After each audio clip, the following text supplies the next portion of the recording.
Hola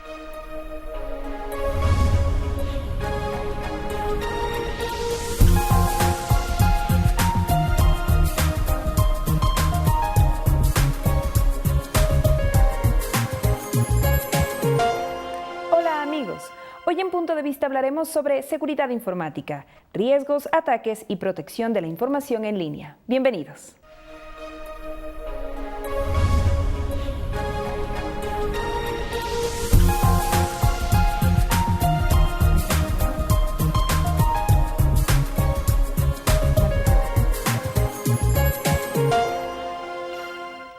De regreso les presentamos a las personas que nos acompañan en nuestro panel el día de hoy. Se encuentra con nosotros Andrés Moreno, quien es consultor senior de Tecnología de la Información de Ernst & Young. Nos acompaña también Marco Ceballos, quien es gerente de QA Riesgos. Nos acompaña Carlos Córdoba, quien es oficial de Seguridad Informática de la UTPL. Antes de iniciar, quisiera invitarlos a ustedes y a ustedes, amigos televidentes, a ver el siguiente reportaje preparado por producción, en donde conoceremos cómo se contagian las computadoras de virus a través de Internet. Veamos. Un virus informático tiene por objeto alterar el normal funcionamiento de la computadora, sin el permiso o el conocimiento del usuario. Los virus habitualmente reemplazan archivos ejecutables por otros infectados con el código de este. Los virus pueden destruir de manera intencionada los datos almacenados en un ordenador, aunque también existen otros más inofensivos que solo se caracterizan por ser molestos. Una de las fuentes principales por donde se propagan los virus son los correos electrónicos, los cuales pueden ocasionar daños severos al computador, como por ejemplo, cambio de longitud en archivos, modificación de la fecha original en estos, aparición de archivos o directorios extraños, dificultad para arrancar el computador o no conseguir iniciarlo, se pierde el control de los comandos, bloqueo del teclado, ralentización en la velocidad de ejecución de los programas, archivos que se ejecutan mal, el computador ya no reconoce unidades de almacenamiento externos, se borran archivos inexplicablemente, entre otras.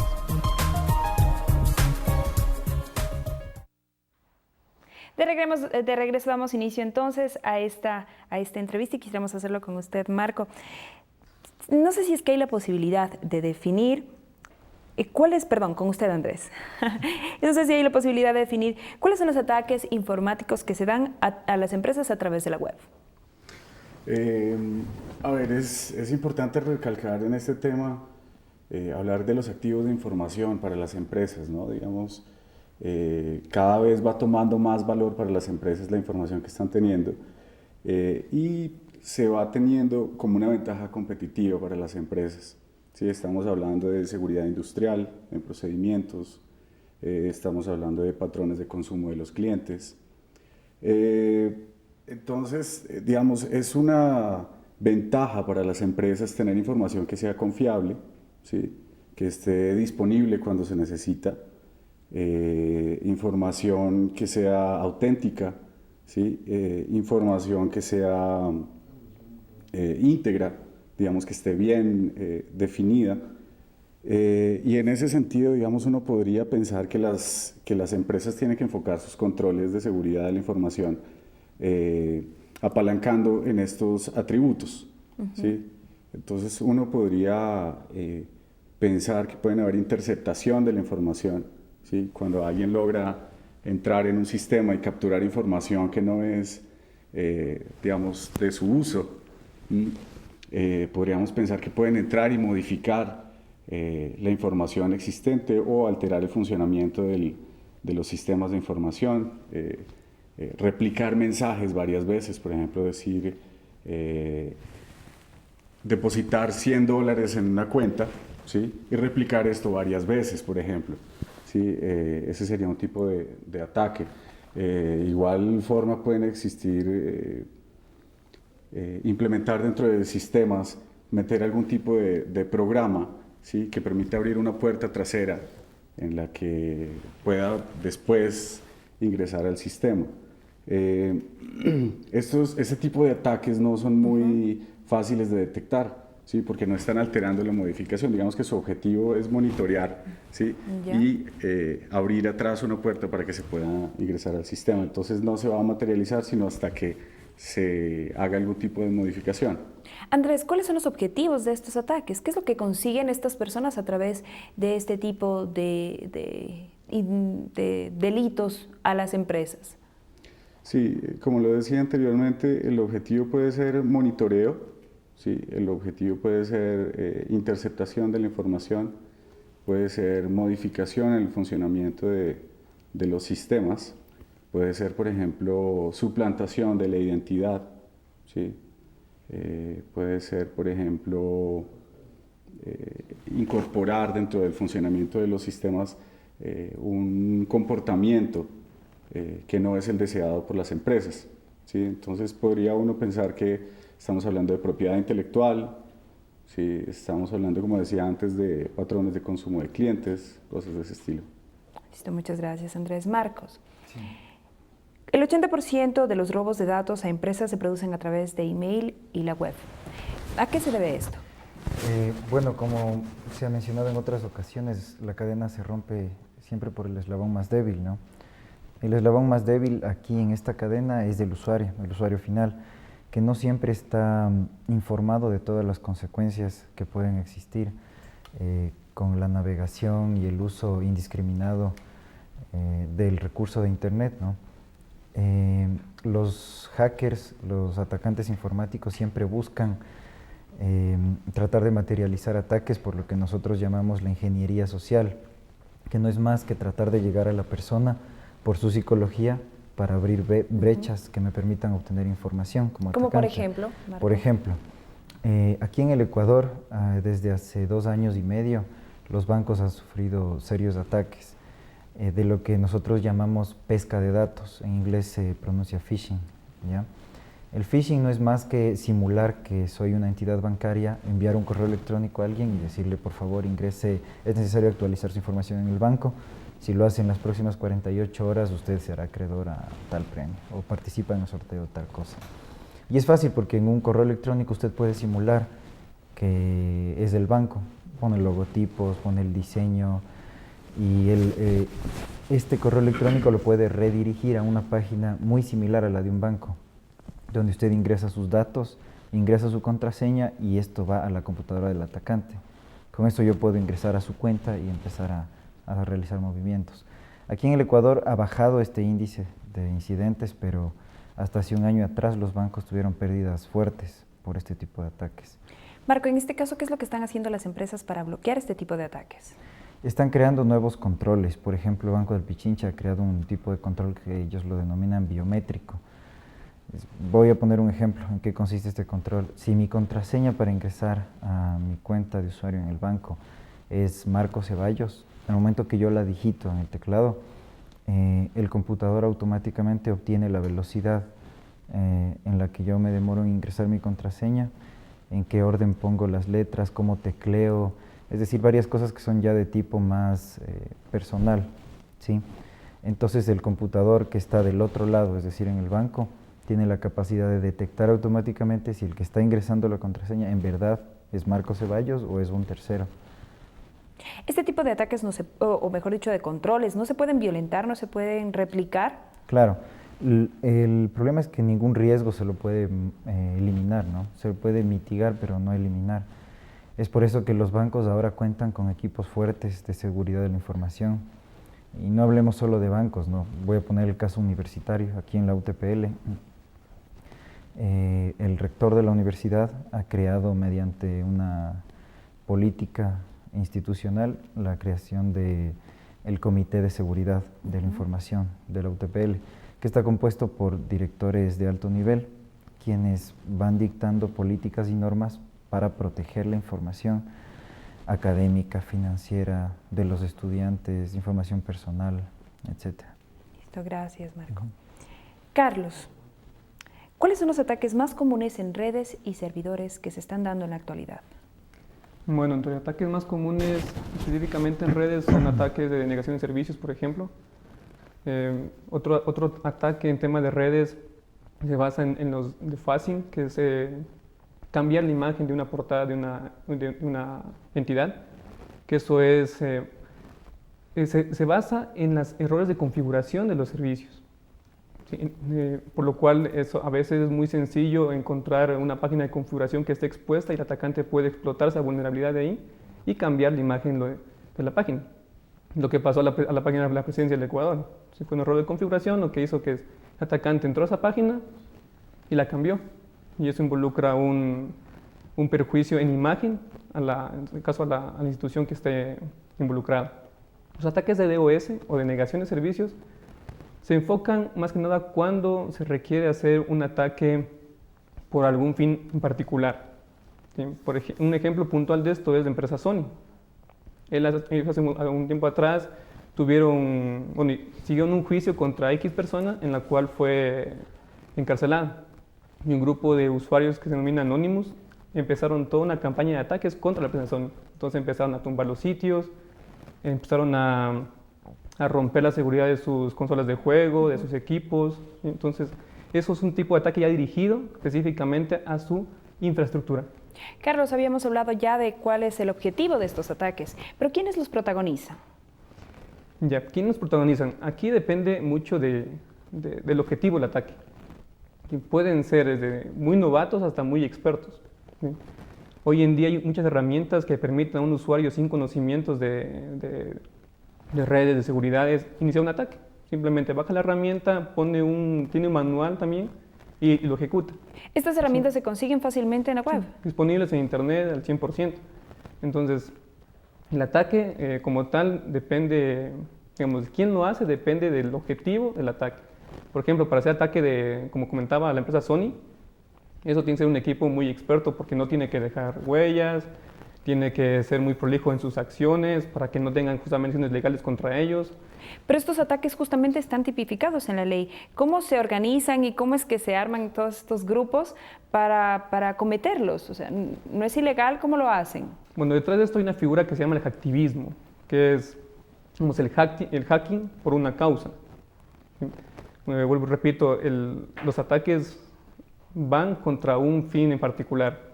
Si es un estudiante, una persona que quiera simplemente aprender, puedes apuntar al ataque a cualquier empresa.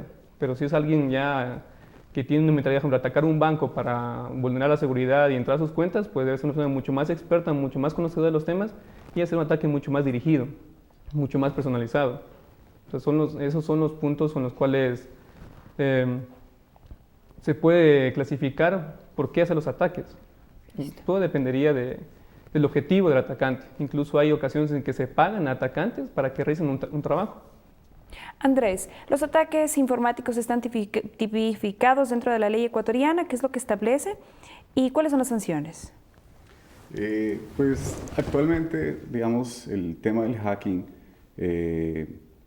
está siendo explorado inclusive por las empresas, ¿sí? Digamos, para poder utilizar estas prácticas en pro del mejoramiento de la seguridad.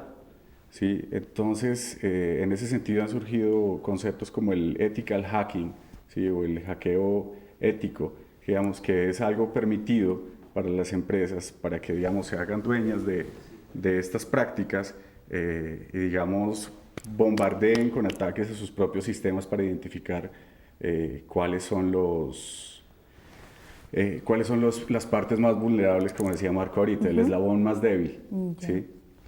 Sin embargo, cabe mencionar que la legislación ecuatoriana tiene muchas debilidades en este sentido, ¿no? ¿Qué es lo que establece en la actualidad la ley en torno a la seguridad informática? Hablando netamente de seguridad, se puede tomar la ley de comercio electrónico, donde se habla sobre la identificación de las personas, es decir, que yo no simule ser otra persona, que yo no pueda utilizar mensajes de correo electrónico de otras personas, que yo no pueda falsear mi identidad, pero no va más allá, no habla específicamente de ataques. A nivel internacional es igual, en Estados Unidos e Inglaterra recién está empezando una legislación, pero esto no va a parar a los grupos porque, como decía Carlos antes, los grupos son grupos anónimos. Por ejemplo, yo puedo hacer un ataque desde Ecuador, pero simulo estar en la China. Tecnológicamente se puede hacer eso, entonces es casi imposible detectar al atacante. A lo mejor han existido propuestas para modificar estas leyes y endurecerlas. Bueno, como le comento, aquí en el Ecuador la Fiscalía General del Estado está ya haciendo un estudio y ha pedido a la Asamblea que se haga una modificación a la ley de comercio electrónico y que se cree una nueva ley en este ámbito, pero todavía no. Bueno, esto ha venido desde que este nuevo gobierno entró a regir, pero todavía no se ha materializado. Listo, muchas gracias, Andrés. Hacemos una pausa comercial, amigos televidentes. Les recuerdo que pueden escribir en nuestro correo puntodevista@utpl.edu.es. Ya volvemos.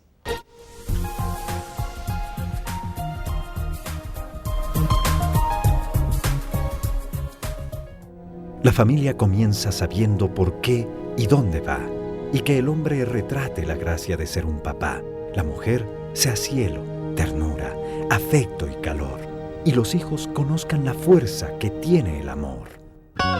La Diócesis de Loja, el Instituto Latinoamericano de la Familia de la Universidad Técnica Particular de Loja, invita a todos los miembros de las familias de Loja y su provincia a participar en el Precongreso de la Familia, del 14 al 16 de junio de 2011, en el Centro de Convenciones de la UTPL. Para mayor información, comuníquese a la Diócesis de Loja, 2561-039, en la UTPL al 072-570-275, extensión 2114, o consulte en su parroquia más cercana.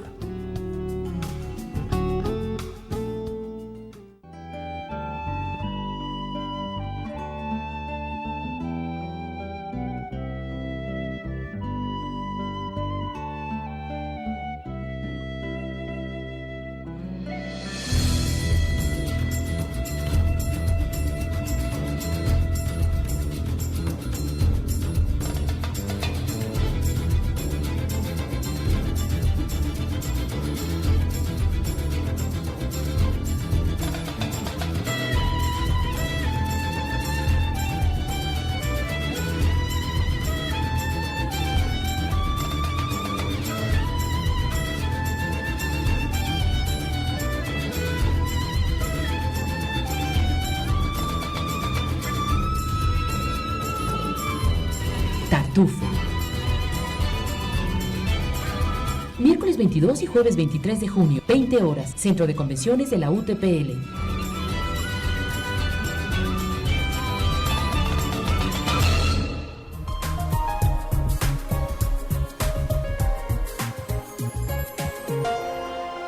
Estamos de vuelta, amigos televidentes. Hoy en Punto de Vista hablamos sobre seguridad informática y en este segundo bloque quisiera presentarles a ustedes este reportaje preparado por producción en donde conoceremos cómo evitar el contagio de virus a través de correo electrónico. Pero, ¿cómo se pueden detectar los virus en los correos electrónicos? Si recibe archivos adjuntos de correo electrónico que no esperaba, antes de abrirlos puede que le convenga responder al remitente para preguntarle si realmente se lo ha enviado. Tenga cuidado si decide hacer clic en un vínculo de un mensaje, sobre todo si el cuerpo del mensaje parece contener información vaga y un poco específica. Por ejemplo, un mensaje que diga, mira las fotos de mis vacaciones, pero que no contenga información que identifique al remitente o al destinatario. Utilice un antivirus monitoreando toda actividad de archivos actualizándolo periódicamente. No intercambie ni acepte ficheros en formatos desconocidos.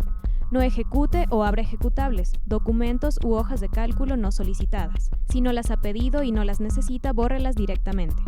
Establezca una política clara respecto a los rumores que llegan por el correo electrónico. Haga que los usuarios avisen a un responsable y no difundan el rumor. Proteja sus unidades de almacenamiento contra escrituras si los van a utilizar en otras máquinas. Manténgase informado visitando páginas de seguridad que proporcionen servicios de alerta. Antes de iniciar con el bloque sobre la seguridad informática en el ámbito personal y en el hogar, quisiéramos concluir con una idea que se nos quedó pendiente del bloque pasado. Hay algunas entidades públicas, Carlos, y también privadas que están trabajando en el tema de seguridad informática. Cuéntenos, por favor. Bueno, como comentaba, actualmente entidades públicas y privadas están enfocadas en mejorar el tema de seguridad informática y están ajustando un estándar, la ISO 27001, que trata sobre un sistema de gestión de seguridad de información, que lo que están haciendo es adaptando eso a la realidad ecuatoriana. Y eso, cuando esté ya normado, se va a implementar en todas las empresas públicas y privadas del Ecuador, como un requisito a tomar en cuenta.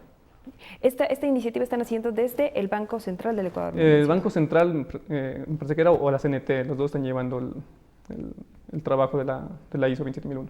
Listo, muchas gracias, Carlos. Ahora sí, retornando ya al ámbito de la seguridad informática en el hogar y a nivel personal. Andrés, la seguridad de la información en el ámbito personal ha sido vulnerada en estos últimos tiempos. ¿Por qué motivo?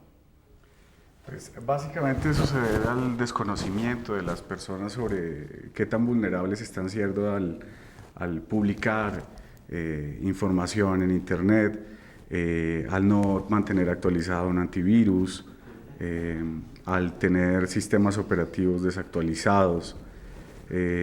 Básicamente es por el desconocimiento que tiene la gente sobre cómo pueden acceder a su sistema. Mucha gente, por ejemplo, se lleva el trabajo a la casa con información confidencial de sus empresas y se pegan a una red inalámbrica, ¿sí? La cual puede ser fácilmente vulnerada si no tiene algún tipo de control. Adicionalmente, muchas veces en el hogar estamos navegando en Internet con un perfil de administrador del sistema, ¿sí? Y eso la gente no lo tiene muy claro porque en la medida que tengamos unos perfiles con mayor nivel de autorizaciones dentro del sistema, en el caso de ser atacados, ese ataque podría ser mucho más crítico porque tenemos un mayor nivel de acceso a modificaciones sobre el sistema. Entonces es muy recomendable, por ejemplo, siempre navegar en Internet bajo un perfil de usuario que no sea administrador o invitado inclusive, o si tenemos personas que van a nuestra casa, que acceden a nuestro computador, siempre tener un perfil para ellos, ¿sí? Como invitados, siempre utilizar contraseñas. Andrés, de lo que usted conoce, ¿cuáles han sido cuáles son los principales perjuicios que sufre el usuario una vez que ha sido atacado por alguien que quiere violentar su seguridad informática? Sí, sucede mucho el tema de la suplantación de identidad, ¿sí? Muchas veces es fácil en algún ataque que, digamos, se repliquen las secuencias de autenticación que tienes cuando ingresas una contraseña, ¿sí? Y entonces, digamos, la persona que está hackeando podría replicar estas contraseñas. Entonces, pues gravísimo cuando hablamos de bancos, transacciones bancarias y demás. La implementación de los controles biométricos, como decía Marco, es algo que busca mejorar esto. También se han sabido casos de gente que publica en redes sociales sus viajes, su último vehículo, los datos de su familia, y sufre después temas de robos, secuestros, ¿sí? Cosas de este estilo, porque no estamos teniendo la precaución adecuada. Como decía anteriormente, casi siempre es por un tema de desconocimiento de qué tan vulnerable estamos siendo y cuál es el potencial que tendría un hacker para vulnerar nuestra seguridad. Marco, ¿qué es lo que se les podría sugerir entonces al usuario común y corriente para que no sean víctimas de este tipo de delitos? Bueno, varias cosas. Por ejemplo, que tenga mucha precaución, principalmente en las redes sociales, ¿no? Es donde más ocurre el robo de información. Ha habido casos en Ecuador, en otros países, donde se ha dado, como decía Andrés, secuestros, robo de dinero. Usted recordará que, por ejemplo, en Facebook uno puede publicar dónde trabaja, qué cargo tiene, las fotos. Inclusive dónde se encuentra en ese momento. Sí, claro, porque cuando uno sube una foto, por ejemplo en Twitter, si la tomaste con un BlackBerry o con un iPhone, esa foto lleva las coordenadas de donde tú estabas, porque los teléfonos tienen GPS. Entonces, con una herramienta que te la bajas del internet, tú puedes detectar exactamente dónde está esa persona. Entonces, hay que tener, el principal consejo es ese, ¿no? Informarse y ser precavido. Marco, gracias al acceso tan fácil que ahora mismo se tiene de este tipo de softwares para poder violentar las seguridades informáticas, ¿se está creando una cultura del hackerismo? Sí, bueno, actualmente existen, vamos a decir, los dos bandos. El hacktivismo, que es lo que decía Carlos, y en las empresas a nivel general se está creando esto, por ejemplo, en la UTP, el Comité de Seguridad de la Información, que tiene que estar enterado, dictar normas, velar por la seguridad de la información. Aquí en el Ecuador está empezando, ¿no? Sin embargo, en otros países esto ya lleva 10, 15 años de ventaja. Hay temas que no se los están viendo. Por ejemplo, algunas personas aquí en el país sufren lo que es la clonación de tarjetas de crédito, o cuando uno va al cajero electrónico, ingresa la tarjeta y es un dispositivo que cuesta $180, que se lo vende por internet en eBay. Uno pone la tarjeta y esto captura los datos magnéticos de las tarjetas de cajero. con una cámara que suelen instalar, que es el porte de una moneda de 1 centavo, se puede ver desde lejos la clave que uno digita. Y eso ha pasado aquí en Ecuador, ¿no? Sin irnos muy lejos. En las gasolineras, en los restaurantes, se puede poner un dispositivo en el DataFast que cuando tú pasas la tarjeta de crédito, justamente captura esos datos, se lo envía a una fábrica donde diseñan las tarjetas de crédito, se ingresa esta información y la tarjeta queda clonada. Una banda colombiana estuvo haciendo esto en Quito, por ejemplo. Ya. Carlos, ¿qué es lo que puede hacer entonces el usuario, por ejemplo, en este caso, para evitar ser víctima de este tipo de delitos? Bueno, como comentaba, algo importante es la cultura informática. O sea, si está, por ejemplo, haciendo un correo, asegurarse del remitente del correo, ver el contenido del correo, si lo solicitó al correo o no. Antes de descargarlo, por ejemplo, analizarlo con antivirus, ¿sí? Hoy en día los navegadores, los sistemas de correo electrónico están poniendo mucho énfasis en el tema de seguridad. Es por ello que algunos ya tienen embebido un sistema de antivirus en los correos electrónicos. Eso en cuanto a un usuario final. En cuanto al tema de tarjetas electrónicas, lo importante es que cuando uno vaya a pagar con tarjeta nunca pierda de vista su tarjeta. Por ejemplo, va a un restaurante, dan su tarjeta y el camarero frecuentemente se lleva su tarjeta y usted pierde de vista la tarjeta. Entonces, en ese momento puede pasar que el mesero es un cómplice o el atacante como tal y puede ir clonando su tarjeta. Entonces, una recomendación es nunca perder de vista su tarjeta. ¿Y el momento en que uno va a usar el cajero electrónico? Ya, en el cajero electrónico lo que debemos tener en cuenta es si es que existe alguna anormalidad dentro de la ranura de la tarjeta, si está muy abultada. ¿Y dónde si se lo puede encontrar normal. dentro de la estructura del aparato? ¿En dónde se puede ubicar? ¿En qué sector? Por fuera, donde ingresa la tarjeta. Si es que existe algún dispositivo extra o algo así, ¿no? Sí, si sale fuera de lo común, por ejemplo, ya tenemos un conocimiento, un patrón gráfico de cómo es un cajero. Si lo vemos que es más abultado, tiene otros tonos de colores, podemos darnos cuenta que ahí está algo fallando. Por ejemplo, el Banco de Loja, como medida de control, ha implementado nuevos mecanismos que impiden poner algún otro lector sobre la ranura específica, ¿no? Carlos, en el ámbito ya psicosocial, en el ámbito sociológico, la facilidad de ahora mismo poder acceder a estos softwares que permite llegar a ser un delincuente fácilmente, está cambiando estas normas y estos valores que teníamos claros en torno, por ejemplo, a este tipo de delitos, porque prácticamente el hecho de utilizar un software y hacerlo a través de la internet no significa que deje de ser un robo. ¿Está cambiando esta concepción en la gente en torno al delito? Claro. O sea, lo que pasa ahí es que hoy en día es muy fácil acceder a ese tipo de herramientas. Como comentaba, el conocimiento está en Internet. Uno busca una herramienta, por ejemplo, lo que más se busca generalmente, cómo obtener la clave de Hotmail. ¿Sí? Entonces son herramientas que muchas de ellas también son falsas y te dan algunos tips de cómo poder obtener una contraseña de Hotmail. Hay herramientas, por ejemplo, para cómo obtener la clave de la reina alámbrica de tu vecino.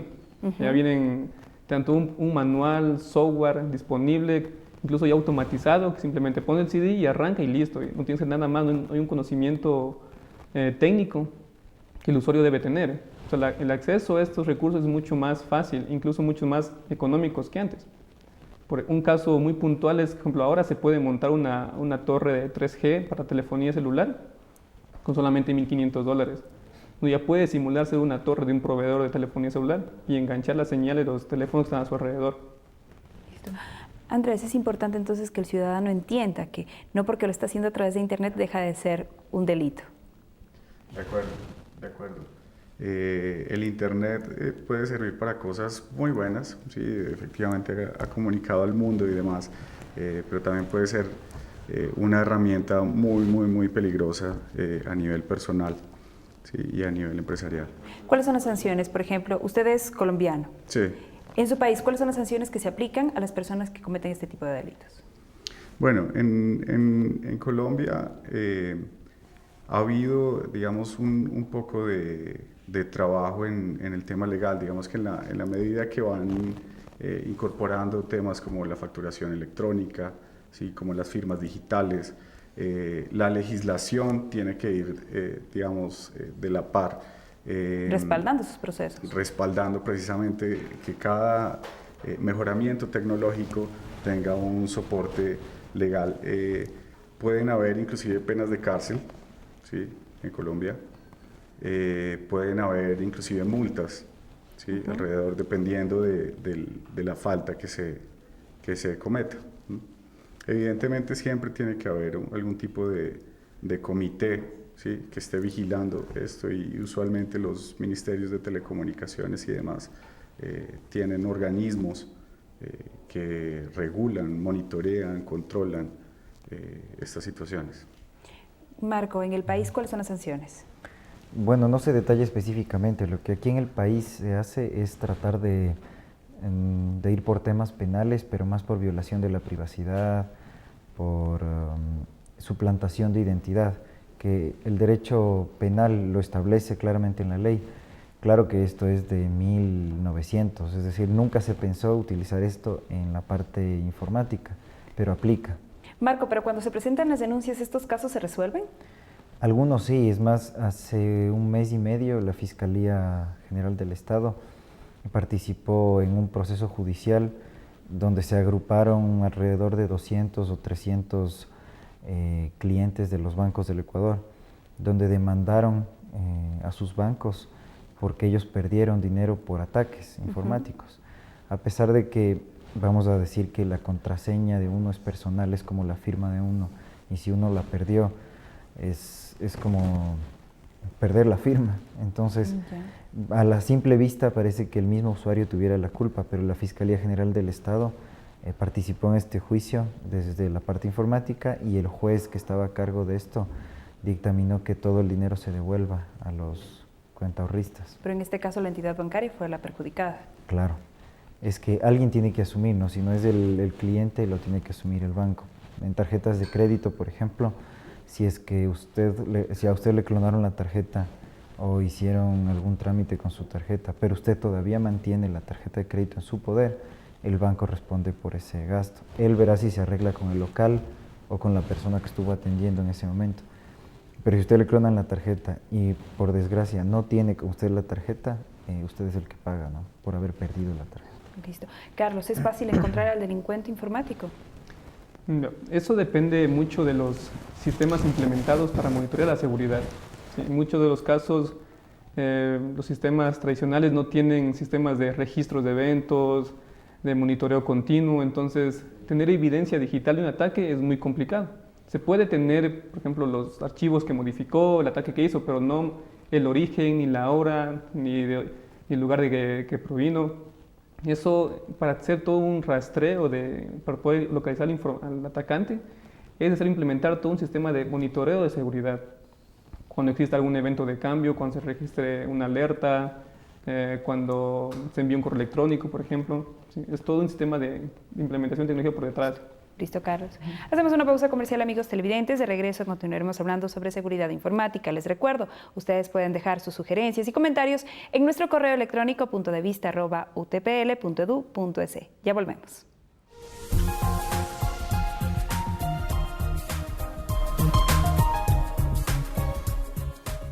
Buscamos la verdad, haciendo eterno tu sueño, tu ser. Con la ciencia, la experiencia, siempre nuestra, siempre inmensa. Aprendí a luchar, aprendí a soñar, decidí ser más. Sin distancias, sin límites, cruzamos alcanzando horizontes. Universidad Técnica Particular de Loja, 40 años formando al hombre a través de la ciencia para servir a la sociedad. Construyamos tu mundo.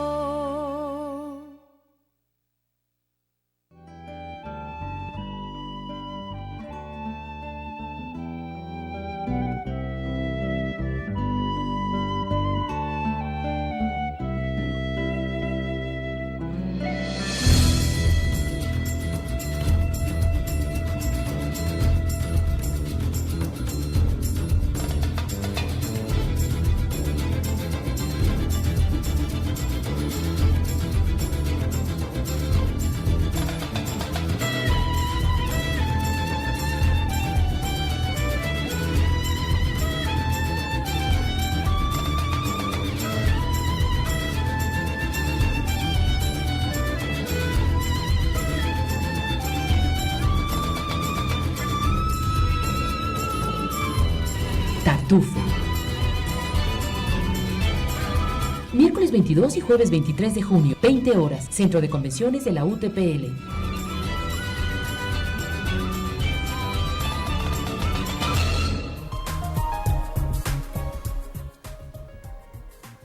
De regreso, amigos televidentes, el día de hoy hablamos en Punto de Vista sobre seguridad informática. Y justamente quisiéramos conocer, Andrés, ¿qué significa este concepto? ¿Qué es la seguridad informática?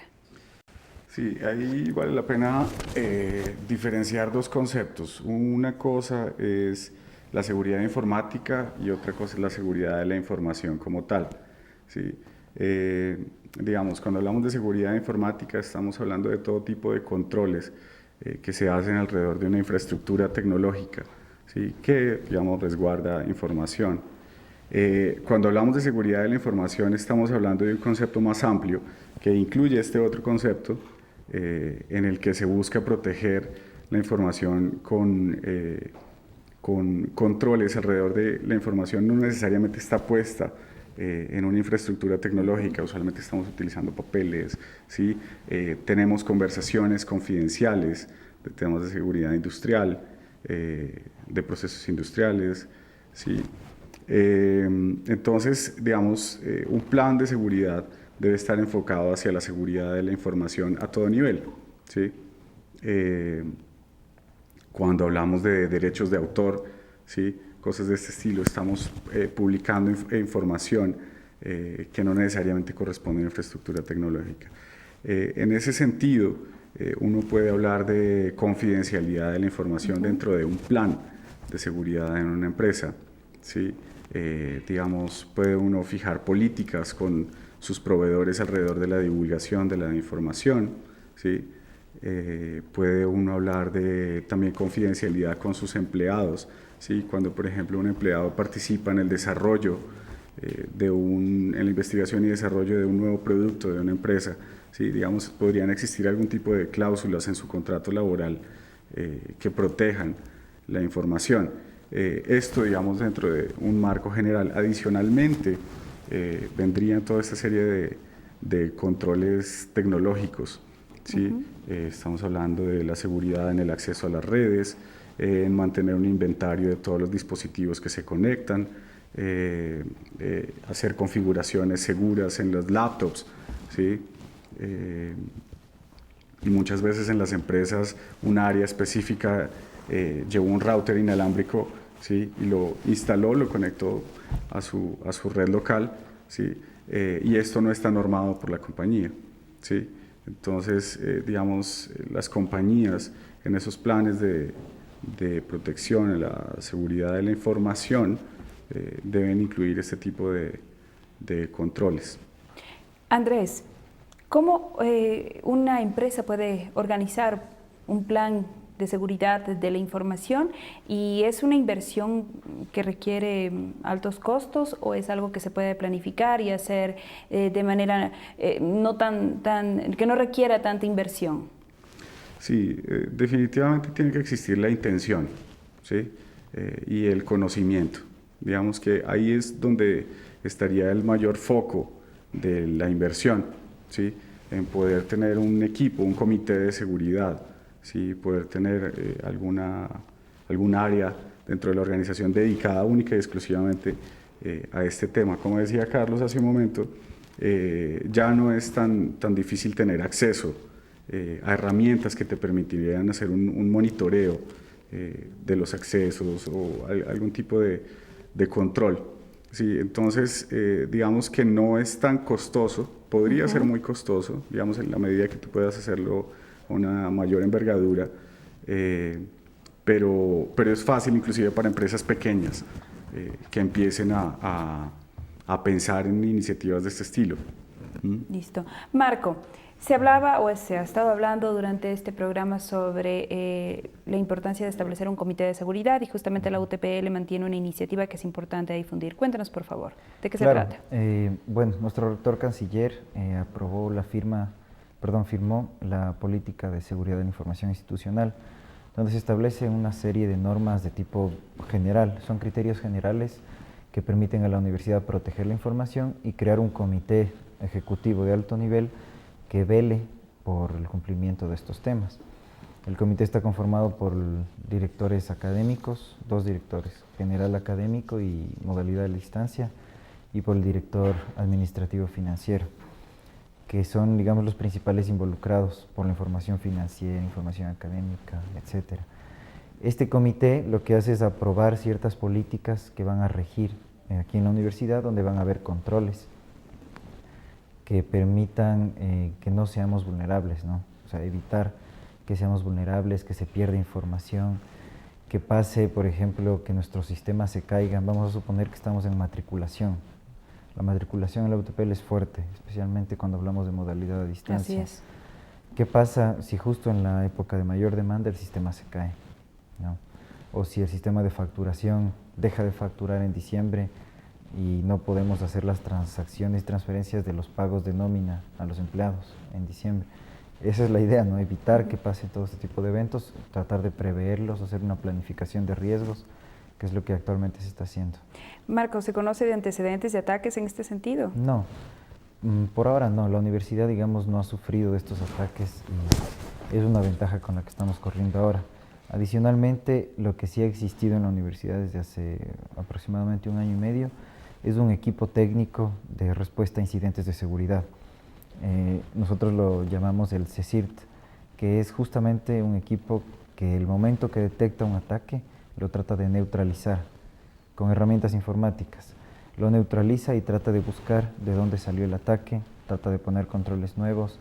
Estamos en contacto con otras universidades, con otras instituciones con las cuales estamos todo el tiempo. Mira, este ataque nuevo salió, este control, sí, hay una dirección específica que está atacando a nuestra dirección, a nuestras redes, entonces compartimos esa información con varias instituciones.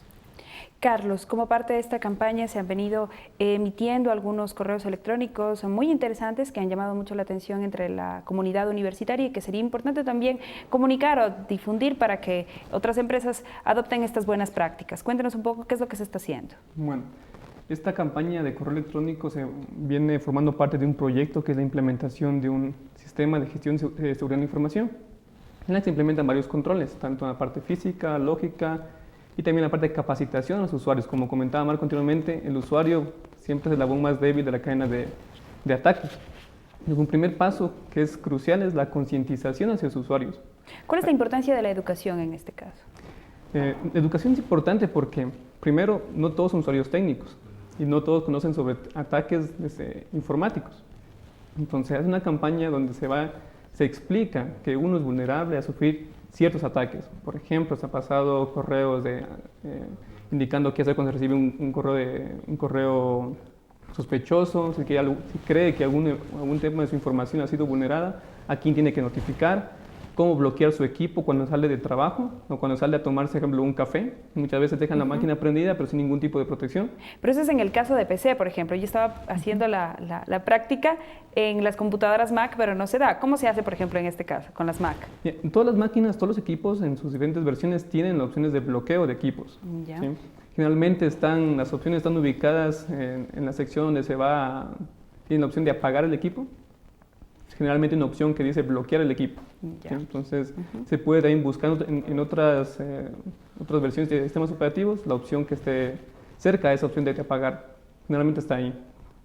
Carlos, ¿cuál es la siguiente fase en este proceso de implementar este sistema de seguridad de la información?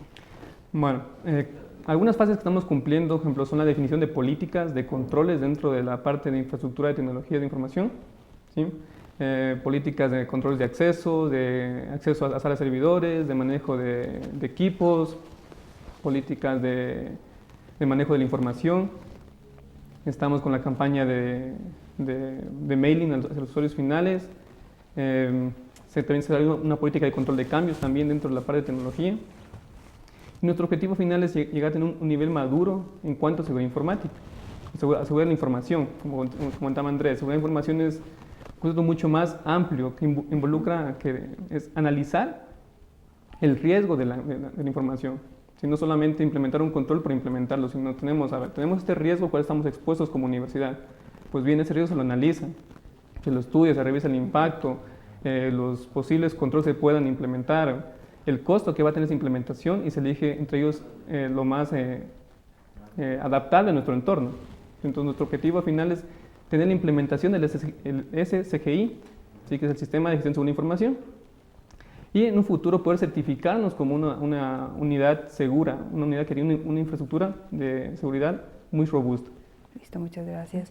Andrés, finalmente, ¿cuál es la importancia de que tanto el ciudadano como la empresa tome de manera seria estos problemas que se están presentando? ¿Y cuál es también, en qué radica la importancia de cuidar la información que uno maneja? Ya, desde el punto de vista empresarial, como lo mencionaba al principio de este programa, la información es un activo, ¿sí? Que puede presentar una ventaja competitiva en el mercado, ¿sí? Es un activo que inclusive puede tener, muchas empresas ya en este momento están incorporando eso como un rubro de valor dentro de su balance general, es decir, de verdad hay un valor económico detrás de la información. Por lo tanto, así como nosotros ponemos un guardia o ponemos alarmas cuando estamos cuidando una bodega, cuidando un inventario, de la misma forma tenemos que hacer con la información. En la anterior pregunta que me hiciste relacionada sobre los controles, me olvidé de mostrar este tipo de dispositivos. Este es un dispositivo que no sé si lo podemos enfocar. ¿Nos ayuda a voltear ahí, hacer un acercamiento? Básicamente es un dispositivo para que puedas tener un acceso seguro a una red, ¿sí? En muchas ocasiones cuando tú repartes dentro de tus empleados este tipo de dispositivos para que ellos junto con un usuario ingresen este código que aparece acá, ¿sí? Que va cambiando cada minuto, ¿sí? Te está dando, digamos, una seguridad dinámica, ¿sí? Porque no es siempre el mismo password que estás utilizando, sino estás utilizando un password dinámico que te lo está dando un dispositivo y va cambiando todo el tiempo, ¿sí? Entonces este es un tipo de dispositivo que ahorita lo están utilizando algunos bancos, inclusive, o la firma para la cual yo trabajo para poderme conectar a la red está utilizando este tipo de dispositivos precisamente para eso. ¿Estos dispositivos son recomendables para las empresas? ¿Puede ser también para el usuario común y corriente? Para el usuario común y corriente se pueden utilizar, digamos, en seguridad bancaria, ¿sí? Como decía antes, muchos bancos están implementando el token, esto se llama el token, para que cada vez que se vayan a loguear ingresen un código dinámico. O algo que intentaron algunos bancos con una tarjeta donde cada vez que tú ibas a entrar te daba un código y buscabas ese código y tenía que relacionarse con otro código que estaba dentro de esa tarjeta. ¿Sí? Digamos, no es tan dinámico como este, ¿sí? Pero sin embargo es una barrera más que como decía Marco hace unos instantes, no es posible eliminar totalmente el riesgo, pero sí mitigarlo. Todos ¿sí? somos vulnerables. Todos somos vulnerables y en la medida que pongamos más controles va a ser más difícil que vulneren nuestros sistemas. Listo, muchas gracias, Andrés. Con esto pues les agradecemos a ustedes por habernos acompañado el día de hoy y hablar sobre este importante tema, la seguridad informática, y a ustedes, amigos, también nuestro agradecimiento. Vale concluir con la siguiente reflexión: los usuarios de Internet están cada día más expuestos a sufrir diversos tipos de ciberataques, desde virus que destruyen información hasta programas espía que roban datos personales. Los ciberataques aumentan en la web y la prevención es la mejor arma para combatirlos. Les agradecemos por su sintonía y los invitamos a que nos acompañen en próximas emisiones. No se olviden de escribirnos a nuestro correo electrónico puntodevista@utpl.edu.es. Que tengan un excelente resto del día.